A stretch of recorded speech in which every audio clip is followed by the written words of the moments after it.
नमस्कार friends, Pallavi edutech channel में आप सबका स्वागत है। आज बायोलॉजी का दूसरा एपिसोड लेकर आए हैं, बायोलॉजी के क्वेश्चंस का। इससे पहले एक एपिसोड आ चुका है, अगर आपने नहीं देखा है तो हमारे चैनल में जाकर देखिए, लिंक डिस्क्रिप्शन में दे दिया जाएगा। इसके अलावे आप हमारे चैनल में जो प्लेलिस्ट बना हुआ है वहाँ पे भी जाके देख सकते हैं। तो आज दूसरे एपिसोड में बायोलॉजी के 25 इंपॉर्टेंट क्वेश्चंस लिए गए हैं। ये सभी क्वेश्चंस एसएससी, कोई भी स्टेट का एसएससी हो, सेंट्रल एसएससी हो, रेलवेज या फिर स्टेट पीसीएस, बीपीएससी, जेपीएससी, सभी में आए हुए हैं या आने की आगे पूरी संभावना है। तो देखते हैं आज का पहला प्रश्न क्या है। पहला प्रश्न है, रक्त में ग्लूकोज की मात्रा नियंत्रित रहता है। ऑप्शंस है ए स्टोमेटोस्टैटिन के कारण, बी ग्लूकोगोन के कारण, सी गैस्ट्रिक के कारण या डी इंसुलिन के कारण। तो इस प्रश्न का सही जवाब है डी इंसुलिन के कारण। रक्त में जो ग्लूकोज की मात्रा होती है वो इंसुलिन के कारण नियंत्रित रहती है।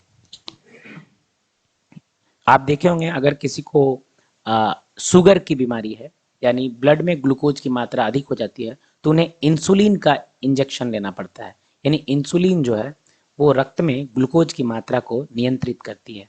चलिए दूसरा प्रश्न देखते हैं आज का। दूसरा प्रश्न है, जैव प्रक्रम के अंतर्गत कौन आता है। ऑप्शंस है ए पोषण, बी उत्सर्जन, सी श्वसन या डी सभी। यानी जैव प्रक्रम में कौन सा इसमें प्रोसेस है जो जैव प्रक्रम के अंतर्गत आता है। तो जैव प्रक्रम में ये सभी आते हैं, पोषण, उत्सर्जन, श्वसन, ये सभी जो है वो जैव प्रक्रम के अंतर्गत आते हैं। तो आंसर है आपका डी। तीसरा प्रश्न है, वायुमंडल में सामान्यतः CO2 पाया जाता है। ऑप्शन है ए 78%, बी 21%, सी 4% या डी 0.03%।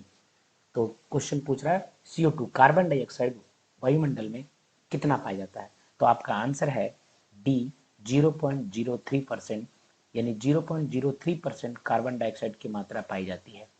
इसके अलावा अगर पूछा जाए सर्वाधिक क्या पाया जाता है, तो सर्वाधिक पाया जाता है नाइट्रोजन N2। वायुमंडल में 78% करीब नाइट्रोजन पाया जाता है, जबकि 20.89 यानी लगभग 21% ऑक्सीजन पाया जाता है O2। तो याद रहेगा, सबसे इंपॉर्टेंट ये पूछा जाता है कि कितना परसेंट नाइट्रोजन पाया जाता है या सर्वाधिक क्या पाया जाता है। तो आपका आंसर होगा नाइट्रोजन 78%, ऑक्सीजन 21%, जबकि कार्बन डाइऑक्साइड 0.03%। इस प्रश्न का आंसर है कार्बन डाइऑक्साइड वायुमंडल में 0.03% पाया जाता है। चलिए चौथे प्रश्न की ओर चलेंगे। चौथा प्रश्न है आपका, मनुष्य में मुख्य श्वसन अंग क्या है। ऑप्शन है ए फेफड़ा, बी नाक, सी ट्रैकिया या डी क्लोम। तो इस प्रश्न का सही जवाब है ए फेफड़ा। मनुष्य में मुख्य श्वसन अंग फेफड़ा है। इसके अलावा अलग अलग जीवों में अलग अलग भी होता है। जैसे मछली में श्वसन अंग क्या है। मछली में बहुत कॉमन क्वेश्चन है, गिल्स। मछली में जो गिल्स होता है, GILLS, गिल्स होता है, ये मछली में होता है। मेढक में स्किन होता है। यहाँ पे प्रश्न के अनुसार मनुष्य में मुख्य श्वसन अंग क्या है, फेफड़ा। पांचवा प्रश्न की ओर चलते हैं। पांचवा प्रश्न है, निम्न में से कौन सी बीमारी श्वसन तंत्र से संबंधित है। ऑप्शन है ए डायरिया, बी टीवी, सी निमोनिया या डी इनमें से कोई डी है, बी और सी दोनों। तो आपका सही जवाब है डी, बी और सी दोनों। यानी टीवी, टीवी को क्या बोलते हैं, ट्यूबरकुलोसिस। ट्यूबरकुलोसिस बीमारी का नाम है, ट्यूबरकुलोसिस। ये जो है ये श्वसन तंत्र से जुड़ा हुआ संबंधित बीमारी है, जबकि न्यूमोनिया बच्चों में होता है ज़्यादातर। ये भी आपका श्वसन तंत्र से संबंधित बीमारी है। ये दोनों ही बीमारी, जबकि डायरिया पाचन तंत्र से संबंधित है। तो आपका बी और सी, टीबी और निमोनिया दोनों ही बीमारी श्वसन श्वसन तंत्र से संबंधित है। तो आपका उत्तर हो जाएगा डी। अगले प्रश्न पर चलते हैं। अगला प्रश्न है, उच्च रक्तचाप की अवस्था को क्या कहते हैं? ऑप्शन है ए हाइपोटेंशन, बी पक्षाघात, सी हाइपरटेंशन या डी इनमें से कोई नहीं। तो इस प्रश्न का सही जवाब है सी हाइपरटेंशन। उच्च रक्तचाप यानी high BP, high blood pressure, high blood pressure को क्या कहते हैं? Hypertension. High blood pressure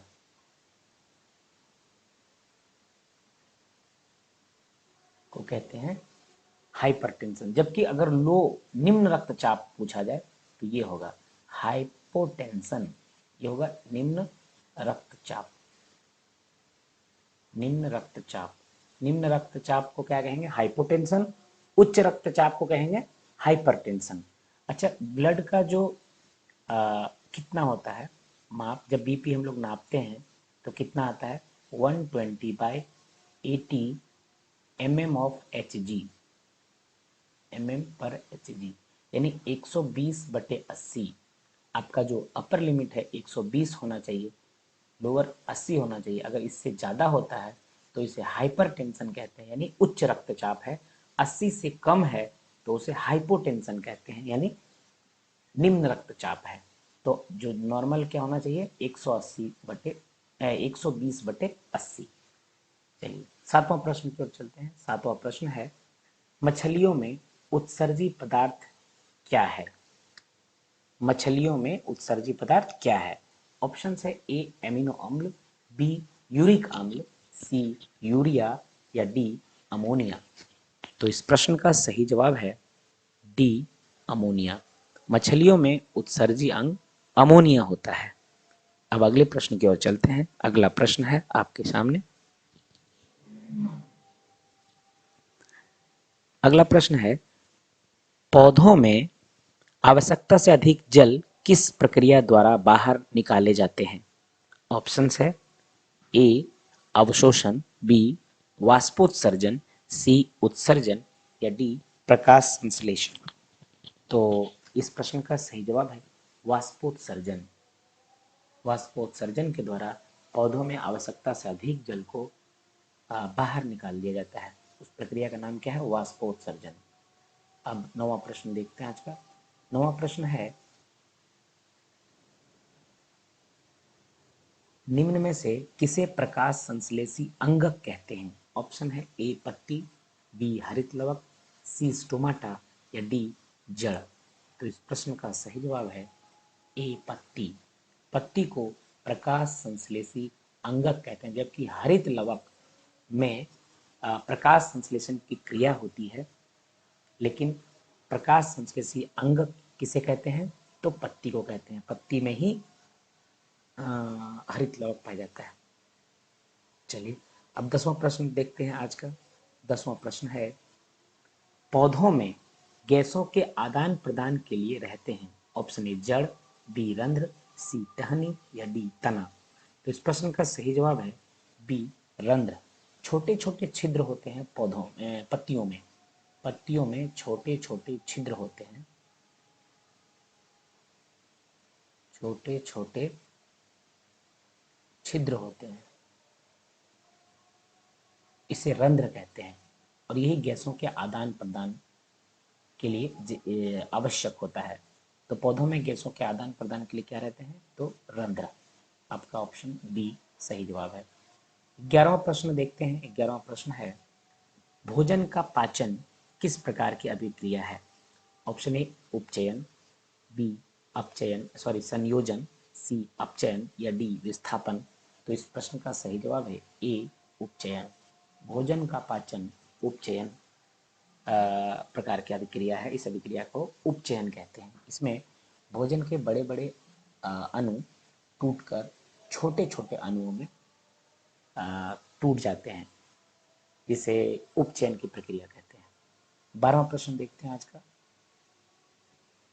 hormone शब्द का नामकरण किसने किया था? ऑप्शन ए रॉबर्ट, बी अरस्तु, सी बेलिस एवं स्टार्लिंग ने या डी ब्राउन पोर्टर ने।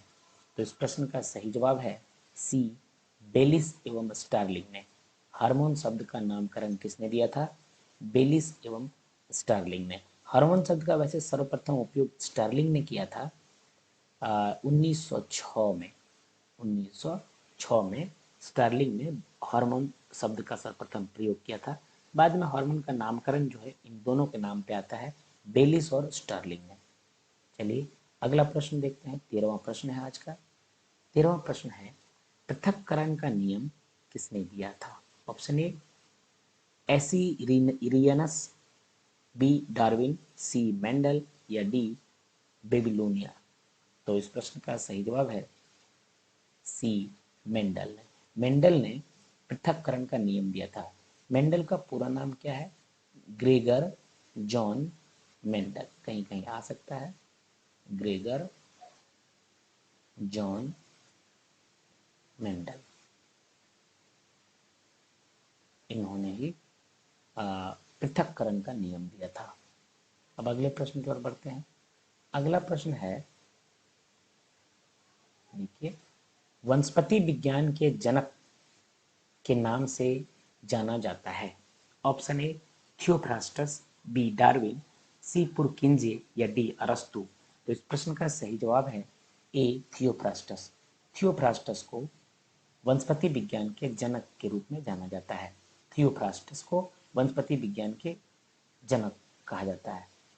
15वां प्रश्न देखते हैं आज का। 15वां प्रश्न है, बॉटनी शब्द की उत्पत्ति किस भाषा के शब्द से हुई है? Option A Greek, B Latin, C French या डी पुर्तगाली। तो इस प्रश्न का सही जवाब है बी लैटिन। बॉटनी शब्द लैटिन भाषा से ली गई है। लैटिन भाषा में एक शब्द है बॉटेन, याद रखेंगे इसे, बॉटेन। लैटिन भाषा में एक शब्द है बॉटेन। बॉटेन जिसका अर्थ होता है वनस्पति यानी प्लांट। बॉटेन का अर्थ होता है वनस्पति। बॉटेन से ही बॉटनी बना है।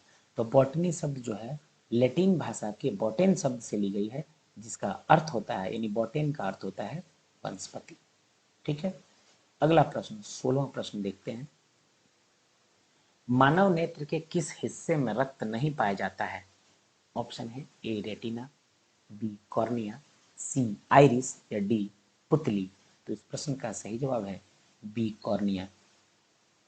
पूरे मानव शरीर में कॉर्निया ही एकमात्र ऐसा अंग है जहां रक्त की आपूर्ति नहीं होती है। यानी मानव शरीर में कॉर्निया ही एक ऐसा अंग है जहां रक्त नहीं पाया जाता है। अंग तो नहीं बोलेंगे, एक भाग है आंख का जहां रक्त नहीं पाया जाता है। चलिए 17वां प्रश्न की ओर चलते हैं। 17वां प्रश्न है, मनुष्य का सामान्य रक्तदाब होता है। अभी एक्सप्लेनेशन में इस प्रश्न को बता चुके हैं। 120/80 mmHg होता है मनुष्य का सामान्य रक्तदाब 120/80। अगर 120 से ज़्यादा है तो हाइपरटेंशन, हाई ब्लड प्रेशर, और अगर 80 से कम है तो उसे लो ब्लड प्रेशर या हाइपोटेंशन कहते हैं। चलिए 18वां प्रश्न की ओर बढ़ते हैं। 18वां प्रश्न देखते हैं क्या है आज का। 18वां प्रश्न है, मनुष्यों में पुनः स्थापित होने वाले दांतों की संख्या कितनी होती है जो पुनः स्थापित होते हैं, है ना? तो ऑप्शन ए है 12, बी 20, सी 24 या डी 32। तो इसका जवाब है बी 20। मनुष्यों में 20 दांत ऐसे हैं जो पुनः स्थापित होते हैं, यानी बच्चों में इन्हें कहा जाता है दूध के दांत। जो ये 20 दांत टूटते हैं और पुनः स्थापित होते हैं, इन्हें कहा जाता है दूध के दांत। ये टूटते पुनः स्थापित, यानी 20 दांत ऐसे हैं जो मनुष्यों में पुनः स्थापित होते हैं, जबकि 12 दांत ऐसे होते हैं जो एक ही बार जीवन में आते हैं। मनुष्य में दांतों के प्रकार कितने हैं, आपसे ये भी पूछा जा सकता है कि मनुष्य में दांतों के कितने प्रकार हैं। तो मनुष्य में जनरली 4 प्रकार के दांत होते हैं, है ना? उसे हम लोग कहते हैं इंसीजर। क्या क्या कहते हैं, लिख सकते हैं आप, लिखे तो इंसीजर। दूसरा टाइप होता है केनाइन। केनाइन। तीसरा जो दांत होता है प्रीमोलर। और चौथा होता है मोलर। अब ये दांत कहाँ कहाँ पाए जाते हैं?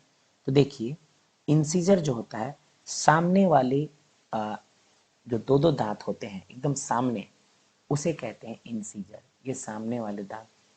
केनाइन होता है जो थोड़ा बड़ा होता है, जहाँ से हम लोग मांस, केनाइन दिया जाता है मांसाहारी जीवों में केनाइन होता है, ये मांस को फाड़ने के काम आता है। तो वो जो दांत थोड़ा लंबा है दोनों साइड में, वो होते हैं केनाइन। वो आपके अ, 4 दांत होते हैं केनाइन। इसके अलावा प्रीमोलर, उसके बाद वाले जो पीसने का काम करता है, चौड़ा दांत होता है प्रीमोलर, और मोलर, ये दोनों ही पीसने का काम करता है। तो आप देखिए टोटल कितने दांत होते हैं, आपके समझ लिए, 2 दांत नीचे इंसीजर, 2 दांत ऊपर इंसीजर, टोटल हो गए 4 दांत इंसीजर के। ये सब कुछ याद रखिए, डिटेल क्वेश्चन में कुछ भी पूछा जा सकता है। केनाइन देखिए, केनाइन में जो होता है वो एक दांत हर एक साइड में होता है, यानी नीचे में भी लेफ्ट साइड में एक, राइट साइड में एक, तो 2 हो गया। ऊपर में भी लेफ्ट साइड में एक, राइट साइड में एक, तो 2, टोटल 4 दांत। 4 इंसीजर, 4 केनाइन। अब प्री मोलर जो हो गया, प्री मोलर हो गया, दोनों दोनों साइड होता है, तो लेफ्ट साइड में 2, राइट साइड में 2, 4, और ऊपर 4, यानी 4 + 4 8 हो गया प्री मोलर। जबकि मोलर कितना हो गया, 3 होता है नीचे, लेफ्ट साइड 3, राइट साइड नीचे, तो 6 हो गए नीचे, और ऊपर 6, 12, टोटल कितने हो गए, 12, 8, 20, 20, 24, 28, 3, 2, 5, 6, 8, 1/2।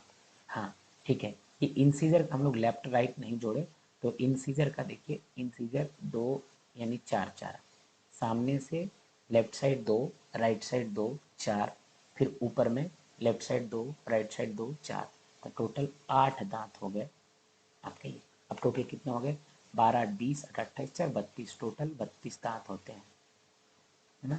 इसमें सबसे आखिरी में जो आता है वो एक मोलर है, दांत होता है, जिसे हम लोग कहते हैं बुद्धि का दांत। तो ये सबसे लास्ट में आता है, करीब 25-30 साल की उम्र में ये दांत आते हैं। टोटल कितने पूछा जाएगा, इंसीजर 8 दांत, केनाइन 4, प्रीमोलर 8, और मोलर 12, टोटल 32 दांत होते हैं। चलिए अब 19वां प्रश्न की ओर चलते हैं। 19वां प्रश्न है, मानव शरीर की सबसे मजबूत हड्डी उपस्थित होती है, ऑप्शन ए जबड़े में, बी जांग में, सी गले में, या डी बाहों में। तो इस प्रश्न का सही जवाब है ए जबड़े में। मानव शरीर की सबसे मजबूत हड्डी जबड़े में उपस्थित होती है। अगला प्रश्न देखते हैं, मानव शरीर में कुल कितने कशेरुकी खंड होते हैं? ऑप्शन है 33, 33, टोटल है 23, 26, 30, 33, जितने भी ऑप्शन है उसमें से आंसर डी है 33। मानव शरीर में कुल कशेरुकी खंड होते हैं। अगला प्रश्न देखते हैं, ये प्रश्न है कि निम्न में से कौन सा पुरुष सेक्स हार्मोन है? Option A progesterone, B oestrogen, C testosterone, या डी इंसुलिन। तो मानव पुरुष, मनुष्य में जो पुरुष होते हैं, पुरुष में जो सेक्स हार्मोन होते हैं वो है टेस्टोस्टेरोन, टेस्टोस्टेरोन। इसके अलावा प्रोजेस्टेरोन और एस्ट्रोजन, ये दोनों ही महिला सेक्स हार्मोन है। ये दोनों क्या है, याद रख लेंगे, हो सकता है ऑप्शन में ये आए कि पूछ दे आपसे क्वेश्चन की निम्न में से कौन सा महिला सेक्स हार्मोन है, तो महिला सेक्स हार्मोन है, क्या है, प्रोजेस्टेरोन और एस्ट्रोजन। जबकि पुरुष में क्या है, टेस्टोस्टेरोन। अब इंसुलिन के बारे में पता ही चुका है, ये क्या क्या करता है, ग्लूकोज की मात्रा को ब्लड में नियंत्रित करता है, ग्लूकोज की मात्रा नियंत्रित करता है।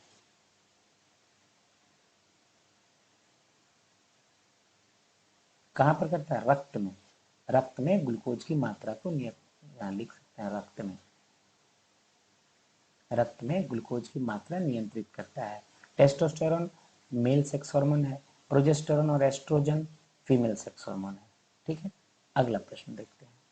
22वां प्रश्न है, मानव शरीर के संतुलन को नियंत्रित करने के लिए मस्तिष्क का कौन सा हिस्सा जिम्मेदार है? Option A cerebrum, B cerebellum, C hypothalamus या डी थैलेमस। तो इस प्रश्न का सही जवाब है बी सेरेबेलम। सेरेबेलम जो है वो मस्तिष्क का वो हिस्सा है जो मानव शरीर के संतुलन को नियंत्रित करता है। इसे अनुमस्तिष्क भी कहते हैं हिंदी में, अनुमस्तिष्क। 23वां प्रश्न है, खमीर क्या है? यानी खमीर क्या है? एक ब्रायोफाइटा है, एक कवक है, एक शैवाल है या एक जीवाणु है? तो खमीर एक कवक है, इसको फफूंद भी कहते हैं। क्या है? फफूंद। फफूंदी जो लग जाता है ना जूते वगैरह में, देखेंगे आप चमड़े के जूते अगर बरसात के दिनों में बहुत दिन तक रखा रहता है, बरसात में बहुत उपयोग नहीं करते हैं जूता को, चमड़े का जूता, और बारिश में भीग गया या नहीं भी भीगा है तो मॉइस्चर से, नमी से उसमें फफूंद उग जाते हैं सफ़ेद सफ़ेद, वही खमीर है ना? जो सफ़ेद सफ़ेद उग जाते हैं वो खमीर है। चलिए 24वां प्रश्न देखते हैं आज का। 2 प्रश्न और बचा। 24वां है कि किस यंत्र के द्वारा तनों की वृद्धि की माप की जाती है? ऑप्शन है ए हाइड्रोमीटर, बी सिस्मोमीटर, सी ऑक्सीमीटर या डी स्पीडोमीटर। तो इनमें से आपका कोई भी आंसर सही नहीं है। आपका आंसर होगा जो ई ऑप्शन कर सकते हैं आप, वो है क्रेस्कोग्राफ। इसको लिख लीजिए, क्रेस्कोग्राफ।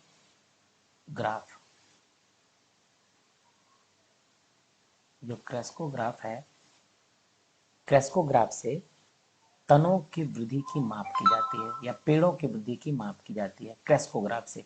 इसके अलावा हाइड्रोमीटर तो जानते हैं, पानी की मात्रा की जाती है। इसके अलावा सिस्मोमीटर होता है आपका भूकंप मापने के लिए।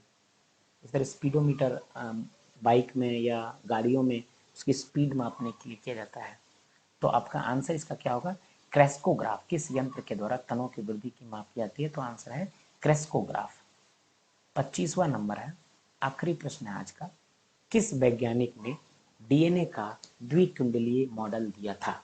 डीएनए का फुल फॉर्म, अच्छा पहले आंसर देख लेते हैं। इसका आंसर है ए, ऑप्शन है A John Dalton, B John E Salk, C Watson और क्रिक या डी रदरफोर्ड। तो इस प्रश्न का सही जवाब है C Watson and Crick. Watson and Crick ने डीएनए का डबल हेलिकल मॉडल दिया है। ये फिगर तो बनाने उतना अच्छे से नहीं आता है, इस तरह का ये जो डीएनए का जो मॉडल था, ये डबल हेलिकल मॉडल, ये इस मॉडल को वाटसन एंड क्रिक ने दिया था। तो डीएनए का फुल फॉर्म क्या है पूछा जा सकता है। डीएनए इसको बोलते हैं deoxy ribo nucleic acid. Deoxy ribo N से न्यूक्लिक एसिड।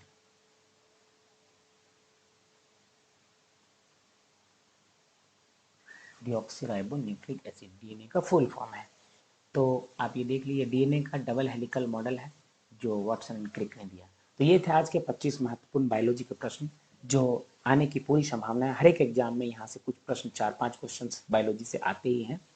तो ये वीडियो को देखिए, अपने दोस्तों में शेयर कीजिए। एक बार में याद ना हो तो 2 बार देखिए।